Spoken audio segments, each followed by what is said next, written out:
संगे सुहागरतिया लाज लागत सखी कहे में बतिया रहे सैया के संगे सुहागरतिया लाज लागत सखी कहे में बतिया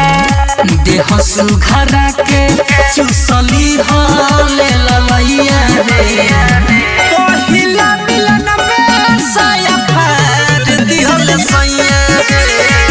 पहिला मिलन में साया फाड़ दिहल सैया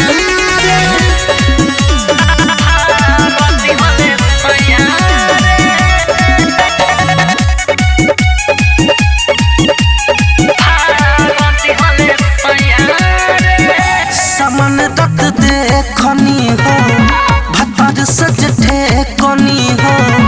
दर्द बड़ी उठल रहे घर में तेल से कनी हो सामान रख दे खनी हो भतर से जिठे कनी हो दर्द बड़ी उठल रहे गरम तेल से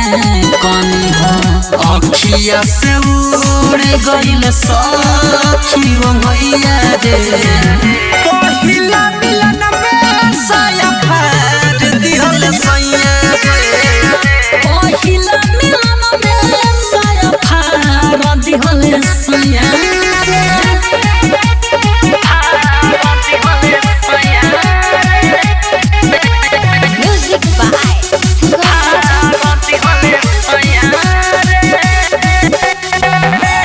राइटर किसानी हो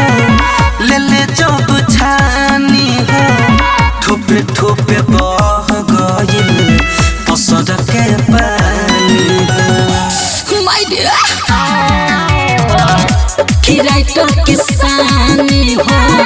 ले ले जब छानी हो ठोपे ठोपे बह गइल पसर के पानी हो जीतू जितेंद्र रित से खइले मलैया रे पहिला मिलन में साया फाड़ दिहल सैया पहिला मिलन में साया फाड़ दिहल सैया। रिया फिल्म्स रिकॉर्डिंग स्टूडियो दिल्ली।